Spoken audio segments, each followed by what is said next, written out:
출근길에 좋은 파트너 YTN 뉴스 FM 뉴스 정면 승부.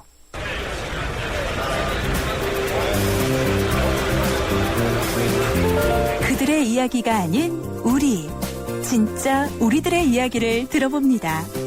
시장에서 만난 오늘의 민심, 시장의 소리. 안녕하세요. 남대문시장에 가족 사러 나온 이태원에 사는 심희현정입니다. 일단 이런 재래상권을 더 살려야 된다고 생각해요. 그리고 마트는 안 그래도 가려면 얼마든지 갈 수 있으니까 아무 때나 시간 항상 열려있는 시간이고 조금 단축한다고 해서 큰 손해가 날 것 같지는 않아요. 가까운 차라리 상권을 살리는 게 나을 것 같아요. 마트는 멀잖아요. 멀리 일부러 차를 타고 차를 가지고 가야 된다는 불편함이 있어서 가까운데 손쉽게 있는 가까운 사람들이 일단은 편하고 도움이 됐으면 하는 마음이 더 있죠. 차라리 동네 사람들이 잘 살았으면 좋겠지. 대기업이잖아요. 그리고 마트는 대기업만 너무 자기네들끼리 다 먹는 것 같아서 그런 식으로 하다 보면 소상인이나 들끼리 자영업자들은 망하는 수밖에 없기 때문에 미리미리 규제를 해야 될 것 같아요. 당장 눈앞에 조금 이익이 있다고 해서 대기업 편을 들어주다 보면은 결국에는 대기업이 다 장악하게 되는 거니까 그런 거는 별로 크게 봐서도 멀리 봐서도 지금부터 조금씩 규제해 나가는 게 나을 것 같아요.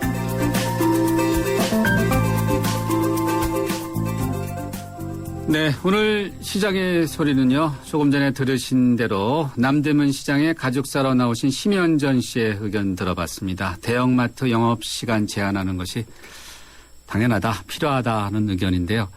또 일부에서는 또 정말 그렇지 않다라는 의견도 상당히 있긴 합니다. 네, 너무 시간을 규제해갖고 불편하다라는 의견들도 만만치 않은데 바로 이 문제에 대해서 잠시 뒤에 관련자들 연결해서 이야기 더 자세히 들어보도록 하겠습니다.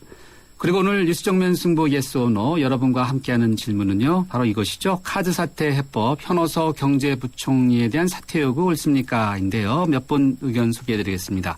8155님은요. 예스. 대통령께 나라를 위해 도움이 될 만한 부총리가 필요하다고 생각합니다. 눈치만 보는 부총리는 허수아비같이 보일 뿐이죠. 라는 의견 주셨고요. 7312님은요. 사퇴를 한다고 해도 근본적인 문제가 해결되는 것이 아니지 않습니까? 물론 책임이야 져야겠지만 사퇴만은 옳은 방법은 아니라고 봅니다. 라는 의견 주셨습니다. 네, 아직 의견 보내주시지 않은 분들 그 의견이 저는 궁금합니다. 휴대전화 우물정 0945번으로 보내주시거나 스마트폰으로 저희 YTN 라디오 들으실 수 있는데요. 애플리케이션 이름이 예스입니다. 예스로 듣고 계신 분들은 게시판에 남겨주셔도 되겠습니다. 의견 보내주신 분들 가운데 몇 분 뽑아서 선물도 준비되어 있습니다. 잡지 구독권 그리고 영화 예매권도 준비되어 있습니다. 뉴스 정면 승부 3라운드요. 잠시 뒤에 남북 문제에 대한 긴급 인터뷰부터 이어가겠습니다. 서울우유가 아이들에게 물었습니다. 우유를 보면 뭐가 생각이 나요? 엄마! 엄마 맨날 주세요. 아빠처럼 힘내줄 거예요? 완전 예뻐질 거예요. 엄마! 그렇게 행복은 자라고 있습니다. 우유는 행복입니다. 서울우유. 네, 뉴스 정면 승부 긴급 인터뷰 이어가겠습니다. 박근혜 정부가 출범한 이후에 처음으로 남북 간의 고위급 당국자 회담이 내일 열리게 됩니다. 장소는 판문점 우리측 지역의 평화의 집인데요.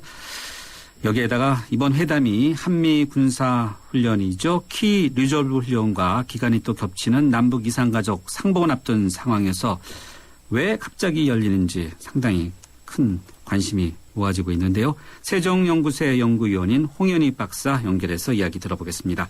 홍 박사님 안녕하세요. 네, 안녕하십니까? 네, 이게 북한이 지난 8일에 전격적으로 고위급 당국자 회담을 제안했다. 그리고 사흘간 전혀 알려지지 않다가 오늘 통일부가 밝혔어요. 내일 열린다고요. 네. 이게 왜 갑자기 북한이 전격 제안했고 우리는 또 이제 사흘 동안 감추고 있다 밝혔는지 이런 게 상당히 궁금한데요. 네.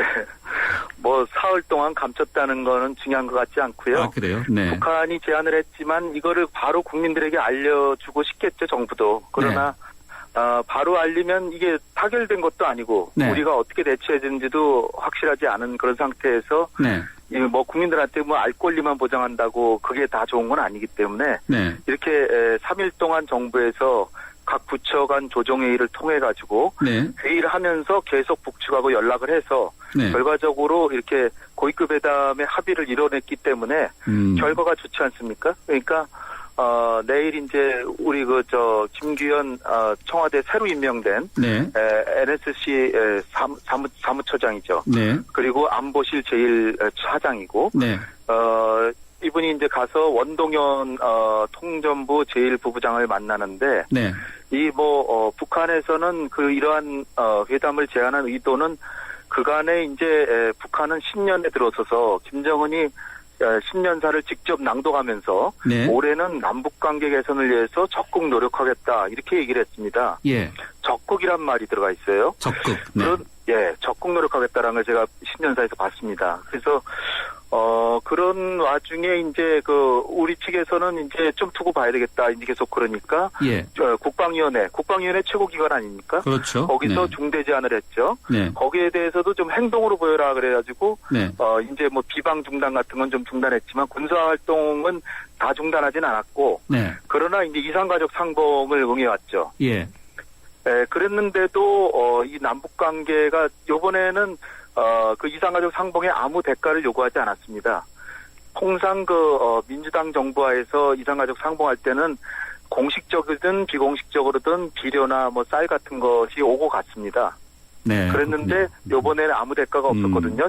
작년에 이제 기억나시겠지만 작년에도 아무 조건이 없었지만 사실상 금강산 관광 재개하고 연계돼 있었거든요. 근데 요번에는 이제 아무 연계가 없었는데 네. 또 이제 한미 연합 훈련이 다가온단 말이죠. 그렇죠. 24, 25일인데 이틀 동안 이산가족 상봉하고 행사가 겹칩니다. 이제 북한의 이제 노림수라고 볼 수 있는데 네. 그간에 이제 이렇게 겹치니까 남한이 시기를 조정해 주든지 아니면 훈련을 좀 규모를 완전히 축소시킨다든지 그런 걸 이제 바랬겠죠. 그러나 네. 한미 양국이 철통 같은 이제 공조태세를 갖추면서 이거 전혀 연계할 수 없다. 이렇게 나오니까 북한에서는 이거 자신들이 원하는 걸 하나도 지금 이루어지 못하고 있는 상태 아닙니까? 이산가족 상봉이 응했지만 남북관계 개선이 크게 돼서 금강산 관광 재개 움직임이 보이는 것도 아니고 예. 테니스배로 하여금 또 기자회견도 하고 했지만 미국도 그냥 북미 관계 개선과 연계하지 않고 그냥 척도만 시켜준다면 특사는 보내겠다. 이런 정도니까 그렇죠. 북한으로서는 뭔가 네. 금년에 들어서서 뭔가 획기적인 전환점을 마련하고 싶은데 안 되잖아요. 네. 그러니까 결국은 미국하고의 관계 개선부터 시작하려다가 미국도 여의치 않으니까 예. 우리하고 직접 해보겠다 이런 생각에서 제안했다고 봅니다. 북한 측에서요. 알겠습니다. 예. 홍 박사님께서 앞서 언급했던 김규현 청와대 안보실 1차장이 회담에 참석한다는 그 부분하고요. 그리고 네. 지난 8일에 북한이 제의했을 때 보면은 남북 통상 판문점 연락관이 주말에 근무하지 않기 때문에 그래서 또 네. 이전부터 남북이 비공식적으로 대화나 물밑 대화를 해왔기 때문에 뭔가 이번에 남북 관계를 전환시킬 수 있는 뭔가 큰 것이 나올 수도 있지 않을까라는 전망도 있을 것 같은데 어떻습니까? 네. 일단은 예상되는 게 아주 통상적으로는 역시 이제 군사훈련 이거를 다시 한번 제거해 볼 수 없겠냐 이걸 따지리라고 이제 생각할 수 있죠. 예. 그러나 지금 북한의 제안이 이번에는 꼭 청와대 고위 관계자가 왔으면 좋겠다라는 제안이 있었고 예. 우리 측에서도 거기에 부응해서 청와대 안보실 1차장을 이제 보내는 거기 때문에 그렇죠. 차관급이지만 사실 선임 차관이라고 볼 수 있죠. 네. 거의 장관급에 준한다고 볼 수 있는데 공개적으로 청와대에서 참석한 적이 이례적인 거 아닌가요? 그렇죠. 사실은 통일부에서 나가야 되는데 네. 북한의 간곡한 요청이 있으니까 사실 우리가 이번에는 크게 맘먹고 한번 따라주는 거라고 이제 보입니다. 본래는 통일부에서 나가야죠, 당연히. 네.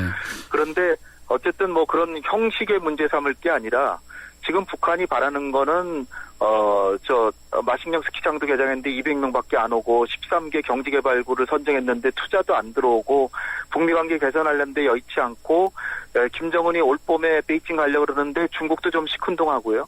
장성택이라는 친중파의 거두를 처형했기 때문에 그 중국도 지금 선뜻 북한의 마음을 열어주질 않습니다. 그런 상황에서 남북 관계에서 돌파구를 마련해야 되는데 남한도 굉장히 조심스러운 태도를 보이니까 네. 이렇게 전격적으로 고위급에 답을 해서 아마 제가 보기에는 남북 군사 훈련 중지보다 뭘 넘어서는 북한이 카드를 갖고 오지 않을까 저는 생각하고 있습니다. 아, 그래요. 네. 네. 그 카드가 뭔지는 이를테면요. 네. 이를테면은 뭐 그 관광객의 신변 보장을 확실히 내가 나도 차관급인데 네. 확실히 해줄 테니까 네. 금강산 관광 재개합시다라든지요. 네. 아니면 뭐 천안함 뭐 연평도에 대해서 상당히 유감 표명을 다시 한번 한다든지. 네. 그래서 우리 정부가 오이사 조치를 완화 또는 해제하거나 아니면은 금강산 관광을 재개할 수 있는 뭔가 명분을 줄 수도 있는 얘기가 나올 수도 있다. 따라서 내일 회담은 네. 향후의 남북관계의 중대한 분수령이 될 가능성이 크다라고 저는 봅니다. 그래요. 네. 바로 그것을 우리가 확실하게 담보해서 받아내는 것이 이번 회담에서 가장 이끌어야 될 결과물이다. 이렇게 봐도 되겠습니까? 그렇죠. 그러니까 네. 청와대에서 그간의 3일 동안 여러 차례 회의를 해가면서 각 부처 의견을 종합해서 의견을 갖고 나가는데 의제가 지금 정해진 것이 아니기 때문에 각자가 각자의 얘기를 할 겁니다. 그러나 서로 바라는 바는 사실 서로 얘기 안 해도 다 알고 있거든요. 그러나 이제 북한에게 의지가 있다면 천안함이나 연평도 포격이나 박항자 씨 살해 사건에 대해서 뭔가 성의 있는 태도를 보여준다면 우리도 뭔가 호응하지 않을까. 그래서 네. 내일 뭐 큰 합의가 나오지 않더라도 이를테면 장관급 회담이 뭐 합의를 한다든지 그 가능성도 전혀 배제할 수가 없습니다. 알겠습니다. 네. 네. 홍 박사님 오늘 말씀 감사합니다. 여기까지 듣겠습니다. 네, 감사합니다. 네, 세종연구소의 홍연익 박사였습니다. 네, 교통 상황 알아보죠. 유보연 캐스터. 네, 정확한 정보를 전해드리는 뉴스 정면 승부 교통정보입니다. 퇴근길 곳곳에 정체가 이어지고 있는데요. 종로가 외곽 쪽으로 종강역에서 종로 2가 동대문역에서 신설동역까지 속도를 못 내고 있고요. 반대쪽 신설동역에서 동묘암역, 종로 3가에서 종강역 구간 속도를 줄이고 있습니다. 을지로는 2가에서 을지로 입구역까지 속도가 떨어져 있고요. 남대문로가 광교에서 한국은행 앞까지 양방면 속도가 많이 내려가 있습니다.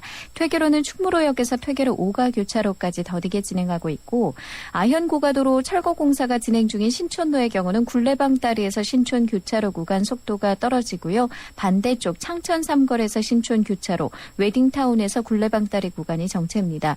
이어지는 양화로가 창천 3거리에서 합정역, 반대쪽 서교동 4거리에서 동교동 3거리 구간이 밀리고요. 성산로는 이대 후문에서 연대 앞 3거리, 반대쪽 마포구청역에서 성산 교차로까지는 이동량이 많은 편입니다. 지금까지 뉴스 정면 승부 교통정보 유보연이었습니다.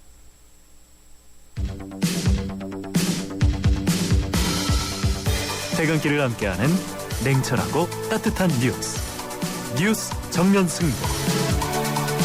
뉴스 정면 승부는 여러분의 참여를 기다립니다.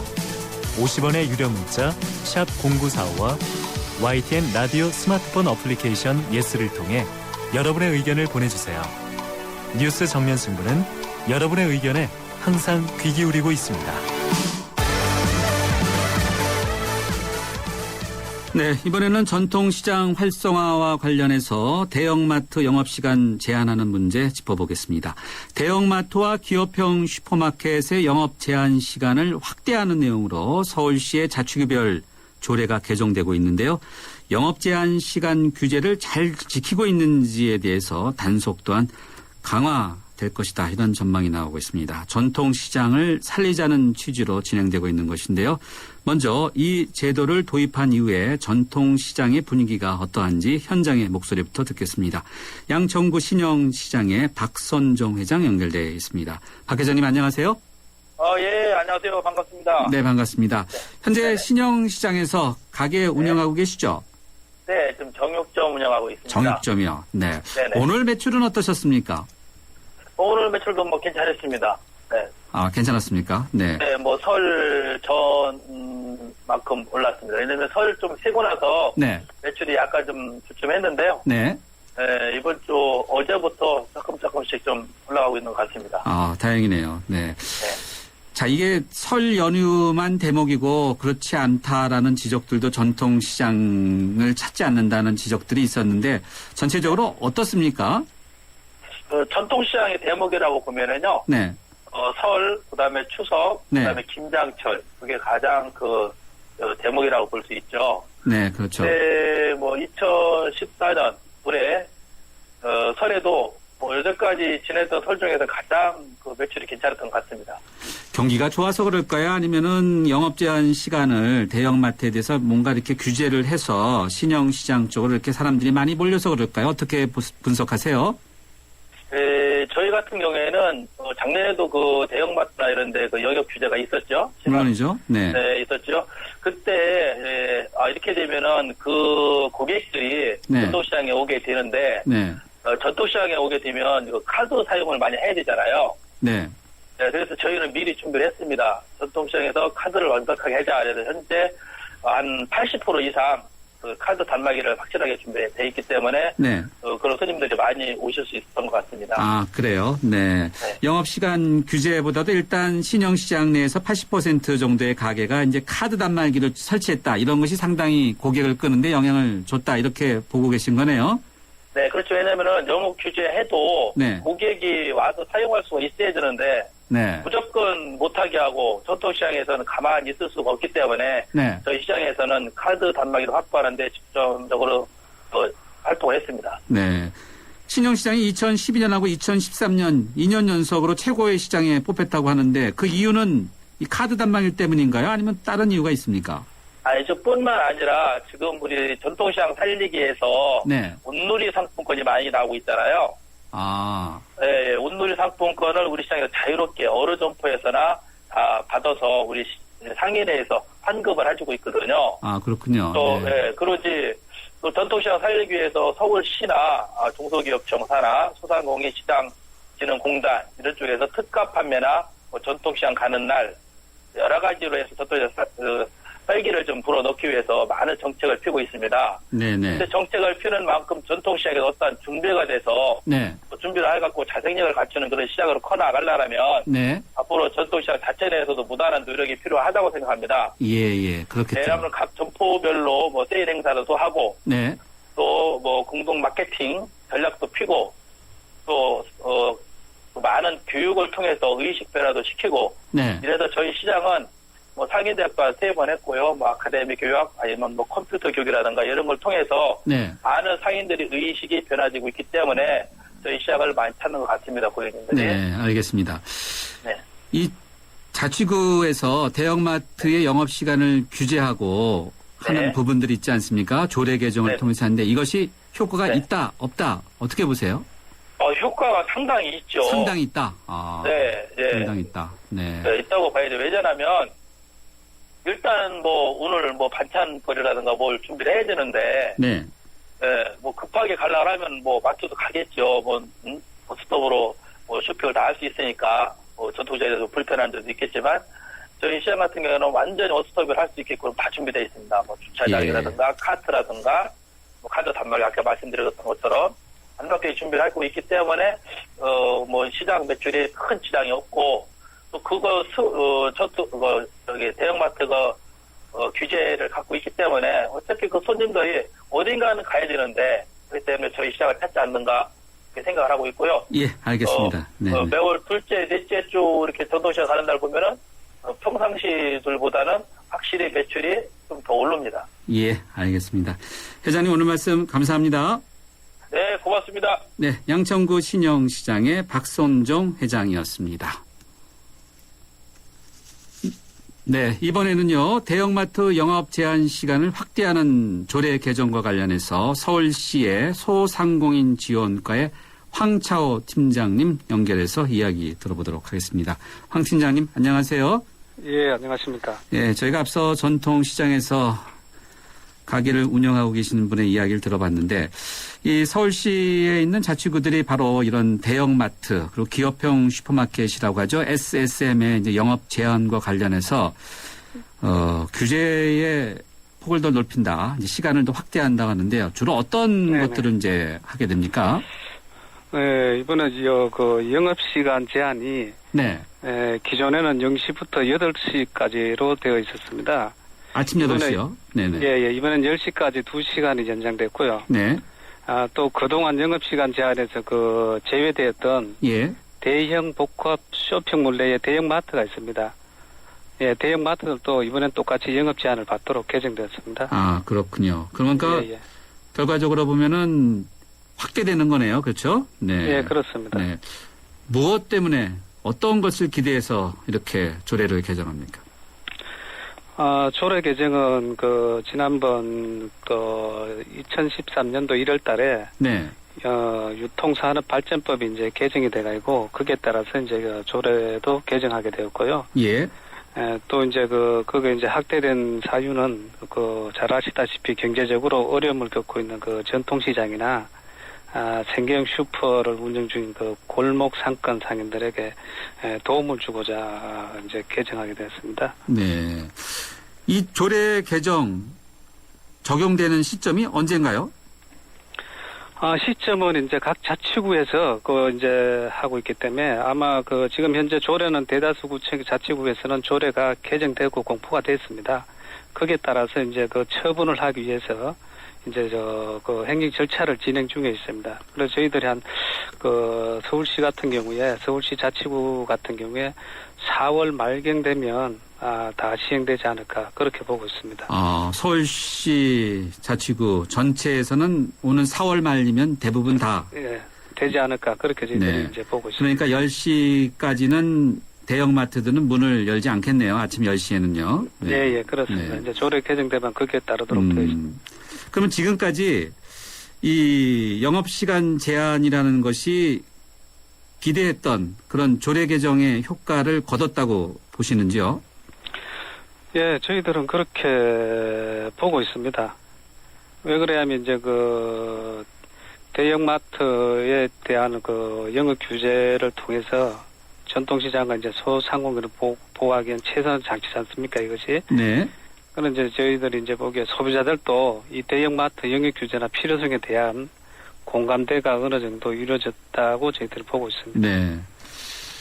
오전 10시, 이렇게 10시까지 이제 대형마트를 문 닫는 것과 관련해서 10시에 전통시장 문 여는 것 좀 없다. 이런 지적도 있어요.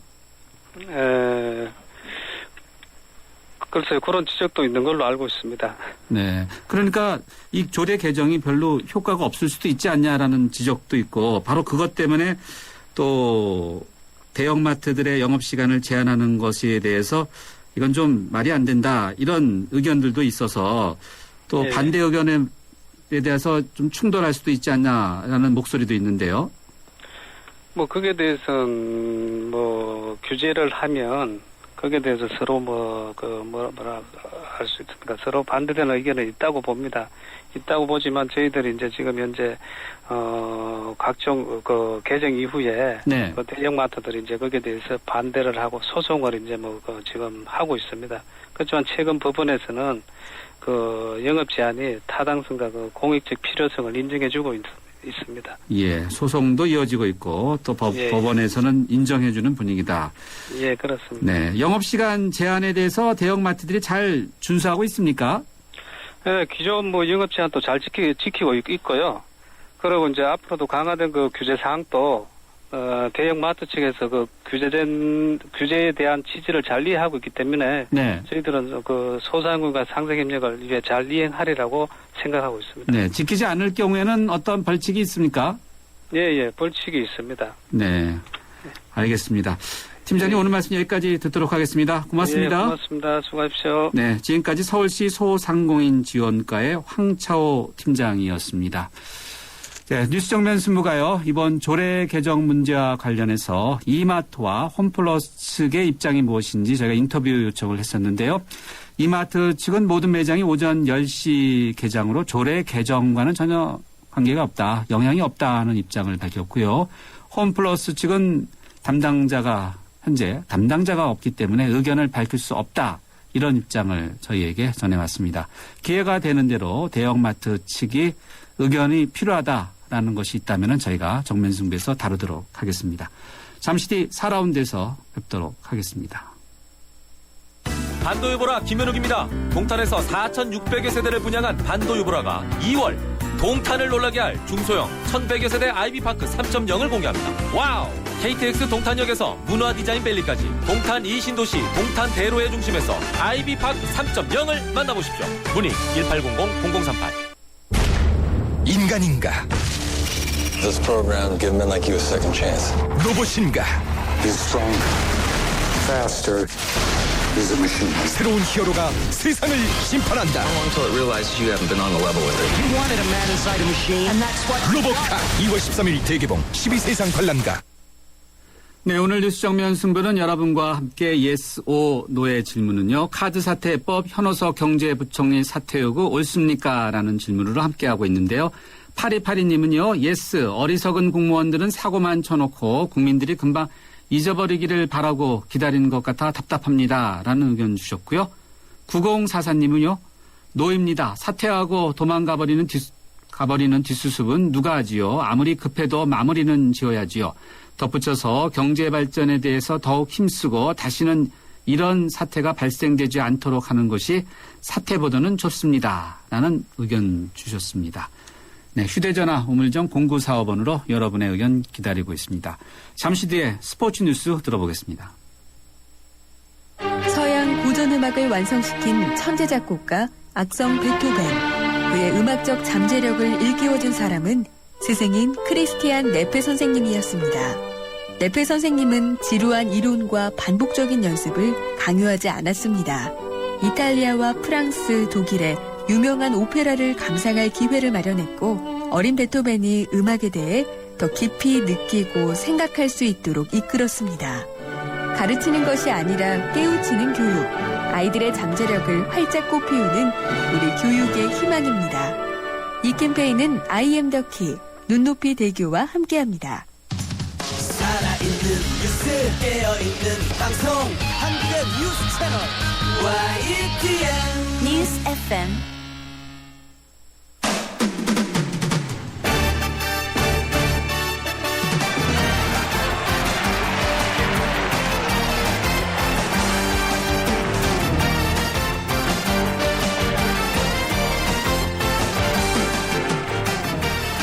네, 이번에는 스포츠 소식 알아보겠습니다. 네, 저희가 소치 동계올림픽에서 스피드 스케이팅 남자 500m에서 아깝게 메달 획득에 실패한 모태범 선수가요, 이런 이야기를 했네요. 네덜란드 선수들이 스케이트 타는 것을 보면서 느낀 것이 많다. 다시 마음을 다잡겠다. 이런 이야기를 했고요. 오늘 또 이상화 선수가 또 한국의 첫 메달 사냥에 도전하지 않습니까? 이와 관련돼서 잠시 뒤에 일간스포츠의 이은경 기자 연결해서 스포츠 소식 어떤지 짚어보도록 하고요. 네, 이은경 기자. 예, 안녕하세요. 네, 우리가 소치올림픽에서 아직까지 기대했던 만큼 메달을 못 따서 아주 전혀 메달을 못 따고 있지 않습니까? 그래서 굉장히 걱정들이 많은데 한국 여자 컬링이 일본을 꺾고 첫 승을 기록했어요. 예, 한국이 오늘 오후에 열린 이 소치올림픽 여자 컬링 예선 1차전에서요. 일본을 12대 7로 이겼습니다. 한국 여자 컬링이 사상 처음으로 이번 올림픽에 출전을 해서 첫 경기 만에 첫 승을 신고하는 아주 기분 좋은 출발을 했습니다. 이번 대회에 여자 컬링이 총 10개 팀이 참가하는데요. 한국이 이 중에 최하위인 세계 랭킹 10위입니다. 그리고 일본은 9위 팀이라서 한국이 1승을 거두려면 꼭 잡아야 될 팀이 일본이었는데 첫 경기에서 긴장하지 않고 경기를 아주 잘했습니다. 이번 대회 기적에 도전하고 있는 한국팀은요. 지금 신미성, 김지선, 이슬비, 김은지 그리고 막내인 엄민지 선수까지 총 5명인데요. 오늘 경기에서는 엄민지를 제외한 4명이 참가를 했습니다. 한국이 전반 5엔드까지 4대 5로 끌려가다가 6엔드에서 대거 3점을 따라 붙이면서 전세에 뒤집었고요. 아슬아슬한 승부 끝에 결국 마지막 엔드까지 승리를 지켰습니다. 컬링은 10개 팀이 풀리그를 치른 뒤에 19일부터 이 상위 4개 팀이 준결승을 벌입니다. 한국은 오늘 밤 12시부터요. 강호인 스위스와 2차전을 치를 예정입니다. 네, 이웃나라 일본과 역사 문제로 좀 관계가 안 좋아서 그런지 한일전에서 이 컬링 놓고 인터넷에 보니까 관심들이 굉장히 높았는데 이겼네요. 네. 네네. 자, 모태범 선수 아주 메달 기대주였는데 아쉽게도 스피드 스케이팅 남자 500m에서는 메달을 못 땄는데, 네, 앞으로 어떨까요? 예, 일단 500m 경기는 오늘 새벽에 끝났고요. 이 남자 500m에서 모태범 선수가 올림픽 2연패에 도전을 했는데 아주 아쉽게도 4위를 기록을 해서 메달 획득을 실패를 했습니다. 하지만 기록만 보면요. 오히려 이 2010년 밴쿠버에서 금메달 딸 때보다 0.13초 더 빠른 1, 2차 합계 69초 69였는데요. 이 네덜란드 선수들 기세가 워낙 강해서 모태범 선수가 그야말로 아쉽게 메달 획득에는 실패를 했습니다. 네덜란드는 남자 5000m에 이어서 500m에서도 금은 동메달 모두 싹쓸이를 했고요. 모태범은 0.23초 차이, 동메달 선수와 0.23초 차이로 메달을 놓쳤습니다. 이규혁 선수 이번 대회에서 개인 통산 6번째 올림픽에 나섰는데 남자 500m에서 합계 70초 65로 18위를 기록을 했고요. 모태범 선수 그리고 이규혁 선수 모두 내일 저녁에 1000m에서 다시 한번 메달에 도전합니다. 한편 한국이 어제 그 저녁에 열렸던 남자 쇼트트랙 1500m에서도 이한빈 선수가 6위에 그치면서 아직까지 소치올림픽 첫 메달을 신고하지 못하고 있습니다. 오늘 밤에는 이상화 선수의 경기가 열리죠? 예, 좀 답답한 메달 가뭄을 결국 이상화가 끝내겠구나 이런 좀 기대가 있는데요. 이상화 선수 스피드스케이팅 여자 500m에서 올림픽 2연패에 도전을 하고요. 이상화가 지난해에 이 종목 세계 기록을 4차례나 갈아치울 정도로 최근에 기세도 아주 좋습니다. 그리고 유일한 라이벌로 꼽혔던 중국의 위징이 부상으로 이번 대회에 불참을 하기 때문에 상황은 운도 많이 따르는 편이고요. 다만 아직 한국의 메달이 나오지 않아서 이상화 선수의 심리적인 부담이 좀 다소 커졌다는 게 그나마 좀 걱정이 되긴 하는데 이상화 선수 평소 성격이 워낙 좀 호탕하고 대범한 성격이라서 이런 부분 잘 이겨낼 것으로 기대가 되고요. 경기는 오늘 밤 9시 45분부터 시작을 하는데 이상화 선수 같은 경우는 여자 500m 맨 마지막 조인 18조에 배정됐습니다. 이상화 선수가 선호하는 아웃코스에서 출발하기 때문에 일단 유리한 입장에서 첫 경기 하고요. 함께 뛰는 선수는 미국의 브리트니 보우라는 선수로 올 시즌 랭킹 8위에 올라 있는 선수입니다. 이 밖에 한국의 박승주 선수가 2조에서 이 네덜란드의 레인스트라 선수하고 함께 뛰고요. 김현영 선수 7조에서 캐나다의 마샤 휴디하고 경기를 합니다. 그리고 이보라 선수는 10조에서 캐나다의 크리스틴 네즈빗하고 경기를 할 예정입니다. 네, 오늘 이상화 선수가 아주 좋은 소식 전해줬으면 좋겠네요. 네. 네. 스포츠 소식 여기까지 듣겠습니다. 고맙습니다. 네, 감사합니다. 지금까지 일간 스포츠의 이은경 기자였습니다.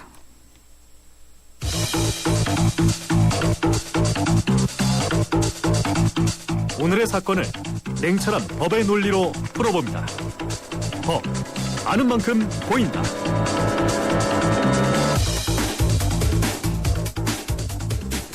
네, 법 아는 만큼 보인다 시간입니다. 오늘은 대한민국에 과연 이런 일이 정말 있었냐라고 믿기 어려운 일, 노예 생활 문제 이거 짚어보겠습니다.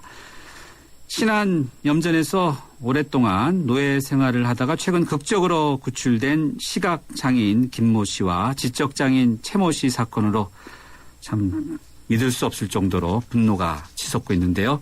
염전 운영자인 홍모 씨가 김 씨와 최 씨를 하루 5시간도 채 잠을 못 자게 하면서 소금 생산은 물론 벼농사, 신축 건물 공사, 잡일, 각종 집안일을 시키고 또 월급도 전혀 한 푼도 주지 않았다고 하는데요. 또 홍 씨로부터 심한 또 협박을 받고 탈출 시도조차 할 수 없었다. 이들에 대해서 김 씨가 힘겹게 써내려간 편지 한 통이 어머니께 배달되면서 이제 경찰에 의해서 극적으로 구조되었습니다. 바로 이 문제 법적으로 어떻게 이제 짚어볼 수 있는지 또 염전 주인 이 괘씸한 이 홍 씨 어떤 처벌을 받게 될지 박준현 변호사 모시고 들어보도록 하겠습니다. 변호사님 안녕하세요. 안녕하세요. 염전 주인 홍모 씨라고 되어 있는데 이 일부 많은 분들은 이런 분들은 정말 신상도 공개해야 된다라는 지적이 나올 정도인데 이 염전 주인 홍 씨 어떤 처벌을 받을 수 있습니까? 언론을 통해 확인한 바로는 그 노숙자 무료 급식소에서 만난 그 직업 소개업자가 좋은 일자리 구해주겠다고 속이고 또 그 말을 믿고 따라갔다가 이제 염전에서 월급도 제대로 받지 못한 채 고된 노동하고 또 심한 매질당한 것으로 알려져 있습니다. 그렇죠. 네. 이 형법의 약취 및 유인행위 그리고 인신매매를 처벌하는 규정이 있는데요. 여기에 해당한다고 보여지고 또 폭행 또는 상해 그리고 근로기준법 위반죄도 문제된다고 보여집니다. 걸리는 것이 많네요. 형법의 약취, 유인행위, 인신매매, 처벌 관련, 또 폭행, 상해, 근로기준법 위반. 네. 약취, 유인 어떤 의미이고 또 어떨 때 이렇게 법적으로 좀 걸리게 됩니까? 뭐 약취인 뭐 법적인 용어라서 쉽게 와닿지 않는 부분이 있긴 하죠. 그 개념은 뭐냐면은 누군가의 보호를 받고 있거나 자유롭게 생활하고 있는 사람이 있는데 네. 그 사람에게 폭행이나 협박을 해가지고 자기 또는 어떤 제3자의 실력적 지배로 옮기는 걸 약취라고 합니다. 그런데 유인은 이런 폭행이나 협박이 수단이 아니고 속이거나 유혹을 해서 그 사람으로 하여금 착오에 빠뜨리거나 현혹시키는 경우를 유인이라고 합니다. 그러면은 이번에 지적장애인 또 시각장애인 김모 씨와 최모 씨의 경우에는 앞서 변호사님께서 설명해 주신 대로 직업 소개업자가 좋은 일자리를 구해주겠다라고 이렇게 속여서 유인해갖고 또 그 다음에 약취한 이렇게 봐야 될까요? 뭐 사실상 유인이라고 보는 게 맞지 않나 생각이 듭니다. 그래요? 왜냐하면 네. 속였기 때문에요. 네. 형량은 어떻게 됩니까? 저희가 그 영리 목적 약취 또는 유인 행위에 대해서는 형법은 1년 이상 10년 이하의 유기징역에 처하도록 되어 있는데요. 지난해 4월 법이 개정되면서 이 노동력 착취 목적으로 사람을 약취 유인한 경우에는 그 2년 이상 15년 이하의 징역에 처하도록 하는 조항이 신설됐습니다. 그리고 이러한 목적으로 사람을 매매한 경우, 인신매매라고 하죠. 이러한 경우도 같은 형으로 처벌하도록 법이 개정됐는데요. 그런데 이 사건은 이제 법 개정 전에 발생한 사건이기 때문에 개정 전 형법에 따라서 일반 영리 목적의 약취 또는 유인죄로 처벌될 것 같습니다. 그러니까 개정된 법을 소급해서 적용할 수는 없다. 이렇게 봐야 됩니까? 네, 그렇습니다. 왜냐하면은 우리 형사법의 대원칙으로 재형법정주의가 있는데요. 네. 어떤 행위가 범죄로 되고 또 그 범죄에 대해서 어떤 형벌을 가할 것인가는 이 행위 이전에 그 법률의 규정이 되어 있어야 한다는 게 이 재형법정주의입니다. 네. 이 재형법정주의는 여러 가지 내용이 있는데 그중에 소급표 금지의 원칙이 있습니다. 이 소급표 금지의 원칙이란 게 형벌법규가 시행된 이후의 행위에 대해서만 적용되는 것이지 그 이전의 행위에 대해서 소급 적용할 수 없다는 원칙을 말하는 겁니다.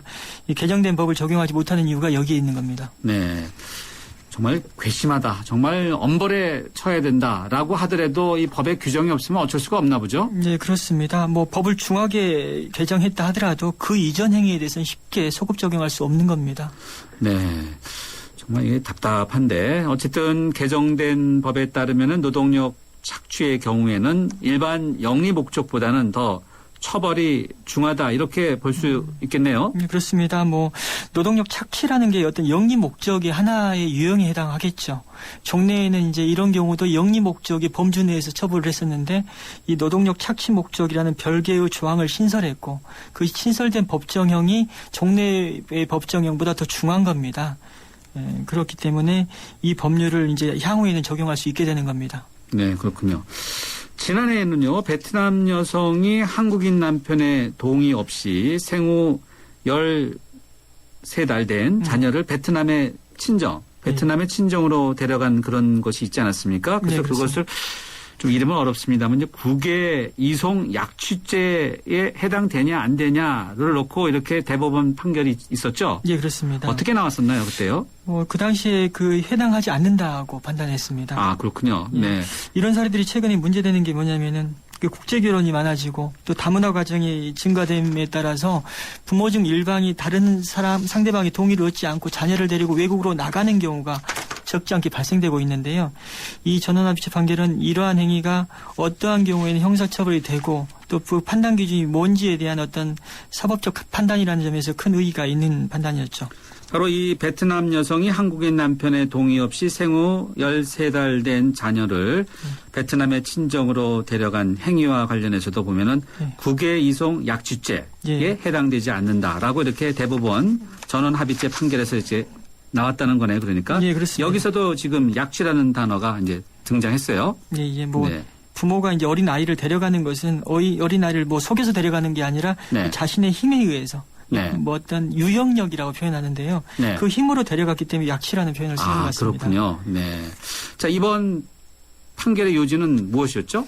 그 전원합의체 판결의 요지는 부모가 이제 이혼했거나 별거하는 상황에서 이 다른 일방이 평온하게 자녀를 양육하고 있음에도 불구하고 폭행이나 협박 이런 불법적인 힘을 행사해서 자녀를 데려간다면 당연히 미성년자 약취 유인죄에 성립합니다. 네. 그런데 이제 이런 상황과 같이 뭐 불법적인 어떤 사실상의 힘 없이 그냥 자연스럽게 데려온 경우에는 설사 법원의 결정이나 상대방 부모의 동의가 없다 하더라도 예. 쉽게 그 미성년자 약취죄로 처벌할 수 없다는 그런 판례였습니다. 아, 그렇군요. 네. 전원 합의체 판결에서는 죄를 인정한 겁니까? 안 한 겁니까? 인정하지 않은 거죠. 아는 거예요? 네. 아, 그렇군요. 뭐 그 부모가 데려갈 당시에 어떤 강압적인 방법이거나 뭐 어떤 불법적인 수단을 동원했다면은 처벌될 수 있었습니다. 그런데 이제 자신이 평상시에 양육하다가 자신이 베트남으로 가는 과정에서 데려간 거였거든요. 그래서 특별히 어떤 불법적인 뭐 방법이 없었다고 보고 죄를 인정하지 않은 사례였습니다. 네.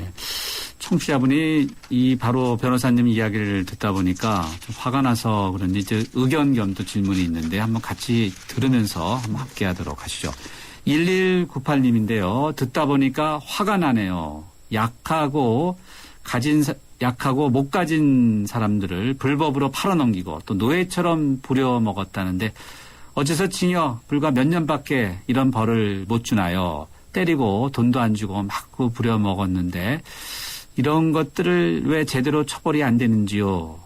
라는 의견이신데요. 네, 물론 약취 유인죄의 대상이 약자인 것은 분명한 사실이죠. 그런데 이제 물론 법정형이 또 아주 경한 것만은 아닙니다. 그 목적 자체가 굉장히 아주 불법적인 경우나 또 약취 유인 행위 이후에 어떤 상해나 폭행을 가한 경우나 또 살인이나 굉장히 중한 어떤 행동을 한 경우에 또 중하게 처벌을 하고 있습니다. 또 구개로 이송한 경우에 더욱더 중하게 처벌을 하고 있습니다. 네. 자, 지금 저희가 다루고 있는 바로 말도 안 되는 친한 염전의 노예 생활 문제 박준영 변호사와 함께 다루고 있는데요. 여러 가지 법에 걸린다라고 지적을 해 주셨는데 바로 이제 노동력 착취가 문제된 염전 노동자 사례 여기서 보면 근로기준법 위반 문제도 제기하셨는데 이건 어떻게 문제가 될 수 있습니까? 이제 노동력 착취를 목적으로 범죄를 저지른 사업주가 근로기준법을 제대로 지켰으리라고 볼 수는 없겠죠. 그래서 강제 근로나 폭행 등이 문제될 수 있을 것 같고 또 근로시간 위반 문제도 있을 것 같고 또 임금 체불도 있을 것 같습니다. 임금 체불. 예. 그러면 혹시 임금이나 수당 같은 경우는 받아낼 수 있는지 예, 물론 그게 궁금하네요. 예, 물론 받아낼 수 있죠. 그 방법이 이제 노동청에 진정을 하는 방법이 있을 수 있겠고, 네. 또 민사소송을 통해서 체불 임금을 받아낼 수도 있겠죠. 근데 임금 채권이 이제 소멸시효 기간이 좀 짧습니다. 3년이라는 점이 쟁점이 될 수 있긴 하지만은 이렇게 형사범죄로 노동력을 착취한 사례라면은 이 사업주의 소멸시효 주장을 권리남용으로 법원이 배척할 여지도 충분히 있다고 봅니다. 사업주의 소멸시효 주장을 권리남용으로 배척할 여지가 있다라고 네. 하면은 결국은 이 강제 노동을 당한 네. 바로 이분들의 경우가 소멸시효가 인정 안 되니까 바로 이제 임금을 받을 수 있다라는 거죠. 물론 소멸시효가 이제 개개 사례마다 완전히 배척되리라고는 보지는 않습니다. 개개 사례에서 소멸시효를 주장하는 사업주의 주장이 이건 도저히 법 세계 내에서 용인할 수 없다라고 보여진다면은 법원에서 배척할 수 있다는 그런 말씀이죠. 그렇군요. 네. 이 사건이 불거지게 된 과정을 보면요. 정말 납득하지 않는 부분이 상당히 많아요. 외딴 섬이 아니고 또 많은 주민들이 살고 있고 또 파출소도 있었는데 또 가까운 거리에 신고를 하지 않고 좀 납득이 안 가는 부분이 많아요. 어떻게 보세요? 또 지역적 특성상 그 문제된 곳의 공권력은 그 지역 유지들과 유착된 경우가 많은 것 같습니다. 그래서 이분들이 섬으로 또 들어가는 과정에서 선불금을 받아서 들어가는 경우도 꽤 있는 것 같고요. 이런 점 때문에 그 공권력의 도움을 바라기가 좀 쉽지 않은 상황이 된 것 같습니다. 또 오히려 공권력이 지역 유지들과 유착돼서 이분들을 통제하는 상황이 되지 않았나 하는 생각도 듭니다. 유착됐다는 이야기는 이런 바로 노예, 정말 있을 수 없는 그런 노예 생활을 알고도 그냥 묵인했다. 이렇게 봐야 되는 거네요. 네, 뭐 실제 그런지 아닌지 모르지만요. 네. 그런데 지금까지 가능성이 있다. 가능성이 충분히 있죠. 네. 주민들이 바로 이런 작업 과정을 혹시라도 봤을 텐데 오랫동안 전혀 문제 제기를 하지 않았나 봐요. 예, 노예 생활하는 분들 중에는 이제 장애가 있거나 심신이 지칠 대로 지친 분들이 많은 것 같습니다. 이런 분들의 특징은 자신의 어려움이나 고통을 있는 그대로 드러내지 못한다는 점이에요. 이런 부분들이 이 뒤늦게 사회적으로 문제가 되는 원인 중 하나라고 볼 수도 있죠. 하지만 더 큰 문제는 그 주변 사람들의 무관심이라고 봅니다. 어디 가서 밥벌이도 못할 것 같은데 일거리도 주고 재워주고 먹여주는데 별 문제가 되지 않지 않냐. 이런 주변 의식이 팽배해 있었기 때문에 이런 부분들이 빨리 문제가 되지 않은 것 같습니다. 설사 빌어먹더라도 자신의 의지대로 살 수 있어야 되는 게 맞거든요. 이것이 노예 생활을 하는 사람들의 어떤 관점에서 바라본 인권의 문제라고 볼 수 있겠습니다. 노예 생활을 한 분들이 이제 구조되고 그러면은 이제 결국 사업주들이 이제 사법 처리가 확실하게 돼야 되는데 이게 잘 됩니까? 뭐 통계로 관리되거나 뭐 사법 처리 상황을 추적한 정보가 좀 없어요. 그래서 정확히 알려져 있지 않는데 이런 이 사회적 약자의 노예 생활 문제에 관심을 가진 분들의 말씀에 의하면은 증거가 제대로 남겨져 있지 않아서 처벌을 제대로 받지 못하는 경우가 꽤 있다라고 알려져 있습니다. 네, 이게 앞으로 이제 노예 생활에서 벗어났더라도 국가가 바로 이런 분들을 어떻게 이제 보호를 해줄 수 있을지 그런 시스템이 우리가 갖춰 있나요? 아직까지는 뭐 국가나 자치단체 주도의 어떤 체계적인 시스템은 없는 것 같습니다. 그렇기 때문에 이번 기회에 이게 굉장히 오랫동안 문제가 되어 왔거든요. 그래서 이번 기회에 이런 가해자에 대한 분노도 중요하지만은 사후대책 마련을 시급히 하는 것도 굉장히 중요하다고 보여집니다. 그러네요. 네, 대책 마련이 시급하다. 예. 네. 변호사님 오늘 말씀 여기까지 듣도록 하겠습니다. 고맙습니다. 네, 감사합니다. 네.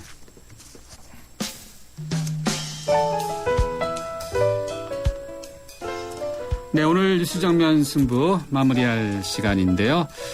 카드사태법 현호서 경제부총리에 대한 사퇴 요구 옳습니까? 라는 질문으로 여러분과 함께 yes or no 함께 했는데요. 저희가 자체 집계한 결과 yes or no의 비율이 7대3으로 사퇴 요구가 옳다는 의견이 더 많았습니다. 휴대전화 끝자리 8516번님께 선물 보내드리겠습니다. 따로 연락드리겠습니다. 2월 11일 화요일 뉴스정면 승부 저희가 준비한 라운드는 여기까지입니다. 내일 뵙겠습니다. 고맙습니다.